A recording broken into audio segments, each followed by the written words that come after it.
Apakah Indonesia menjadi target penjajahan gaya baru? Jenderal Gatot Nurmantio menjelaskan apa yang sudah dipelajari dan diselidikinya. Dia banyak tahu dan menginformasikan kepada saya, maka tidak salah pada saat dia sudah jenderal saya jadikan kepala Badan Intelijen Strategis karena atas jasanya dia membongkar itu dengan saya bicara seperti ini. Gitu. Jadi berbekal dari kondisi yang sudah saya tahu, saya menyelidiki ini sejak tahun 2002. Sejak 2002. Boleh Ya. silakan. Saya kan dulu pernah menyampaikan di sini. Iya. Kalau saya seorang presiden atau perdana menteri di suatu negara yang luas, penduduk saya sangat banyak, ya kan? Dan saya khawatir sumber daya alam yang ada di tempat saya ini tidak bisa untuk menghidupi rakyat saya ke depan, kan gitu. Dan overload. Kebetulan penduduk di negara yang akan saya program ini banyak juga penduduk yang sebangsa dengan saya yang sudah dari sana, gitu kan. Maka yang pertama kali saya dengan cara yang manis, yang saya lakukan adalah dengan modus investasi dan bisnis, yaitu ya pertambangan, kehutanan, perkebunan, perikanan, properti dan lain-lainnya. Itu yang pertama kali saya galakan dulu, kan gitu. Nah kemudian simultan dengan itu, saya akan mengkondisikan negara yang saya jadi sasaran itu, kayak gitu. Saya suap penguasanya, kayak gitu, sampai pusat maupun daerah. Kemudian kendalikan aparat keamanannya. Kendalikan aparat keamanannya. Ya kan? Aparat keamanan itu dalam konteks Indonesia? Ya, nah aparat keamanannya polisi, kemudian dan lain sebagainya, kayak gitu. Kan? Tidak masuk TNI ya? Tidak masuk TNI. Kalau dia bantuan kepolisian, TNI juga. Oke. Kan Nah, gitu. saya penegasannya di situ. Gitu kan. Kemudian, habis itu buat regulasi baru, membeli undang-undang saya katakan itu. Kalau udah segitu kan gampang kita beli undang-undang. Saya komisi nggak sampai 100 kok. Partai juga 7 sudah cukup kan gitu. Nah, kemudian rangkul orang-orang saya yang sudah menjadi pengusaha di negara itu. Rangkul semuanya, kemudian saya bentuk booster dong. Kemudian yang pro negara saya boosternya itu, ini baik begini. Baru habis itu saya berkilah bagaimana pun juga dengan imigrasi, Menkumham segala macam udah saya atur sehingga mudahlah keluarkanlah bebas visa. Ya kan? Maka saya masuk tenaga kerja saya yang memang saya buat regulasi negara saya. Lu kerja di sana, lu balik ganti rugi. Yang besar. Kan gitu. Tapi kalau lu di sana, tinggal di sana dan bisa beranak pindah, lu akan menjadi warga negara kehormatan. Pada bagian ini saya jelaskan lagi tegaskan bahwa mereka yang dideploy ke Indonesia lah langsungnya itu diancam tidak boleh balik. Ke negaranya. Kalau balik ganti rugi besar. Kalau balik balik ganti rugi, tapi kalau nggak balik dapat reward. Kira-kira begitu. Gitu kan? Sehingga dia tidak punya pilihan kecuali dia stay di situ. Nah, dari ini ya kan, saya masuknya macam-macam tahapannya. Ada yang turis lah, kan gitu. Tetapi dalam tenaga kerja itu saya sisipkan para militer. Orang yang terlatih ya. Saya sudah membuat segala macamnya. Buat kamu EKTP segala macam. Saya buatlah EKTP negara yang saya kan. Kemudian saya didik mereka berdasar antropologi budaya masyarakat sini, khususnya wanitanya, supaya dia bisa menjadi kabin di sini. Saya latih itu, sehingga mereka melakah dengan warga lokal, kan gitu. Baru perkuat area investasi itu menjadikan bumper atau benteng saya, kan gitu. Bangun kawasan eksklusif, kan gitu. Kemudian ada regulasi, bisa diatur sendiri, mengatur sendiri, kan gitu. Kemudian saya masukkan senjata munisi, bisa tidak ketahuan karena punya kewenangan sendiri di situ. Karena bisa ekspor impor itu tanpa bea cukai. Loh, saya sudah bayar semuanya regulasinya dan resmi itu. Jangan menuduh saya nggak benar, saya sudah buat regulasinya kan gitu. Nah, saya mencari pulau-pulau yang strategis, Kalimantan, Maluku, Sulawesi, Papua, mulailah saya kuasai pelabuhan, buat perusahaan di India, di mana segala macam, masuk untuk menguasai bandaranya segala macam, kan gitu kan. Nah setelah itu baru dengan demikian maka saya bisa memasukkan sebanyak-banyaknya. Kalau saya lihat negara Indonesia ini ada sekitar 270, ya kan, tahap pertama minimal 50 juta. ya, terus sampai berimbang gitu. Bangun pangkalan militer kecil nggak ketahuan kok, dibangun di pulau-pulau luar, Ya. di Kalimantan, Maluku, sehingga dari 50 saya tingkatkan menjadi 100. Dan sebagian besar adalah tentara yang menyamar apapun dia, gitu loh. Nah kemudian saya membuat aturan juga, tujuannya Pak, saya harus melindungi dong, aset saya udah banyak kok. Iya kan, saya ngeluar duit banyak, kalau nggak dilindungi gimana gitu. Dan saya juga harus menyelamatkan tenaga kerja saya yang bertugas di situ. Gitu.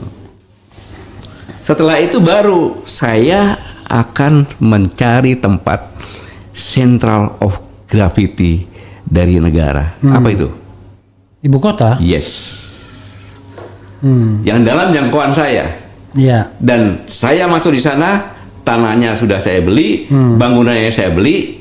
Jadi Anda sebagai hanya masuk ke situ, tapi itu punya saya sudah. Oke. 10 tahun. Gitu. Saya kuasai fisik tanahnya, kan gitu. Saya bentuk pemerintahan boneka. Soft kan agresi saya? Soft nggak?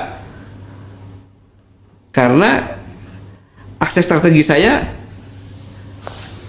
sudah saya kuasai, baik itu ekonomi, politik, pertahanan, Bahkan budaya, sosial budaya. iya. Baru setelah matang saya amandemen lagi undang-undangnya, karena saya udah hampir Undang-undang atau undang-undang dasarnya dia undang-undang dasar lah. Oke. Undang-undang dasar saya amandemen lagi sesuai dengan keinginan saya. Bisa itu saya. Dalam rangka puncaknya saya kuasai negaramu, ya kan? Saya kuasai Indonesia ini Tanpa sebutir peluru pun tanpa keluar. sebutir peluru keluar, ya kan? Kemudian penduduk saya sudah hampir berimbang, udah 2/3, ya kan? Sistemnya udah saya buat, dan orang-orang saya yang pengalaman di daerah negara tetangga pinggiran saya itu, saya masukkan lagi situ. Iya. Kan itu. Karena apa? Peluang karena di negara itu baru demokrasi, tapi pemudanya diam. Sudah saya tidurkan dengan mana-mana yang saya buat. Ditidurkan dan sebagainya di mazar. Ya, narkoba, buzzer, segala macamnya. Terakhir saya bilang, kasihan deh lu, gitu kan? Karena lu goblok, kan gitu. Maka gua bisa buat seperti itu. Lu banyak yang punya otak, tapi lu nggak bisa bekerja. Itu saya berpikiran gitu, boleh dong.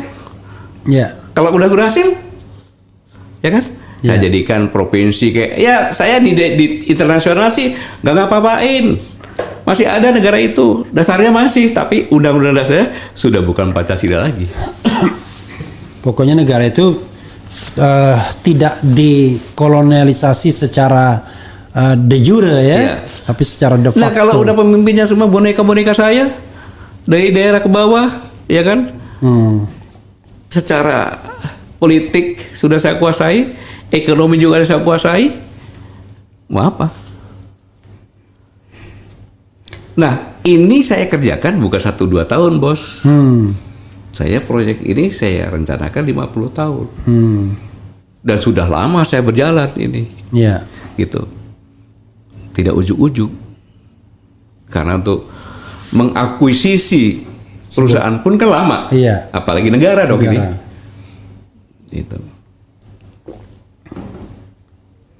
Nah, saya berharap dengan lebih para generasi muda, para orang berpikir, apakah yang saya sampaikan ini terjadi nggak di negara kita? Saya kembali lagi, saya bagi negara Indonesia sekarang ini kan. Iya. Gitu. Jadi Pak Gatot sedang bercerita tentang kisah di negeri Konoha. Jadi begitu. Dan saya bicara seperti ini sebenarnya sudah sejak saya Pangkostrat. Oke. Proxy war itu adalah proses akuisisi. Saya sudah di 59 universitas sampai dengan Lemhanas, Universitas Musamu dari Aceh juga. Tapi mereka lebih hebat. Enggak, intinya nggak mau dengerin lah gitu ya. Iya, dibuatin Bulbo. Nah, sekarang mana bisa? Mana ada universitas negeri yang berani mengundang saya bicara? Iya. Nggak ada yang berani. Nggak ada yang berani. Karena cuma bicara bahwa katanya Pak Gatot sakit hati dan lain sebagainya. Iya, wajar-wajar saja mengatakan itu kan. Jangan di institusi pun tidak berani. Saya tidak pernah memprovokasi, saya hanya mendirikan fakta-fakta saja. Gitu. Itu begini. Konon katanya Pak Gatot pernah mengirimkan seseorang ya, letjen ya pangkatnya sebagai atase militer di negara itu, dan kemudian ketika dia bersaksi di sidang Anton, beliau mengatakan bahwa ya yang masuk ke sini memang orang yang terlatih dari suku tertentu katanya. Memang begitu Pak ya? Iya. Dia memang saya tugaskan khusus ya, untuk mencari data-data. Tapi tugas Anda itu seperti itu, ya kan? Karena resmi, oke lah. Waktu itu Letjen Yayat Sudrajat ya.